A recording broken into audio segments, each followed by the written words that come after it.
যুক্তরাষ্ট্রের হামলার পর রোববার সকালে ইসরায়েলের বেশ কয়েকটি স্থাপনায় ক্ষেপণাস্ত্র হামলা চালিয়েছে ইরান।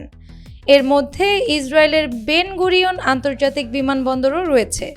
ইরানের রাষ্ট্রীয় টেলিভিশনের বরাত দিয়ে এ তথ্য জানিয়েছে ব্রিটিশ সংবাদ মাধ্যম বিবিসি। বিবিসি বলেছে, বেন গুরিয়ন আন্তর্জাতিক বিমানবন্দর ছাড়াও সাহায্যকারী ঘাঁটি, কমান্ডো ও কন্ট্রোল সেন্টার এবং একটি জৈব গবেষণা কেন্দ্রে আঘাত করেছে ইরানের ছোড়া ক্ষেপণাস্ত্র। ইরানের অভিজাত সামরিক বাহিনী ইসলামিক বিপ্লবী গার্ড কোর বা আইআরজিসির বরাতে দেশটির রাষ্ট্রীয়ত্ব টেলিভিশন জানায়, দীর্ঘ পাল্লায় ক্ষেপণাস্ত্র ব্যবহার করে এসব হামলা চালানো হয়েছে।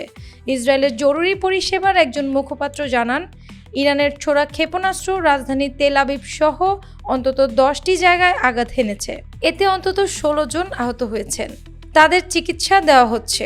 গত 13 জুন ভোর রাতে বিনা উস্কানিতে ইরানে হামলা শুরু করে ইসরায়েল। জবাবে ইসরায়েলে পাল্টা হামলা চালাচ্ছেন ইরানও। আজ 10ম দিন গড়ালো ইসরায়েল ইরান সংঘাত। ইসরায়েলি কর্তৃপক্ষ জানিয়েছে, এই সংঘাতে এ পর্যন্ত ইসরায়েলের 24 জন নিহত হয়েছেন। অন্যদিকে ইরানের স্বাস্থ্য মন্ত্রণালয় জানিয়েছে, ইসরায়েলের সঙ্গে সংঘাত শুরু হওয়ার পর থেকে গত 8 দিনে ইরানে অন্তত 430 জন নিহত হয়েছেন। এ সময় আহত হয়েছেন কমপক্ষে 3500 জন। আনি আক্তার, বাংলাবাজার পত্রিকা।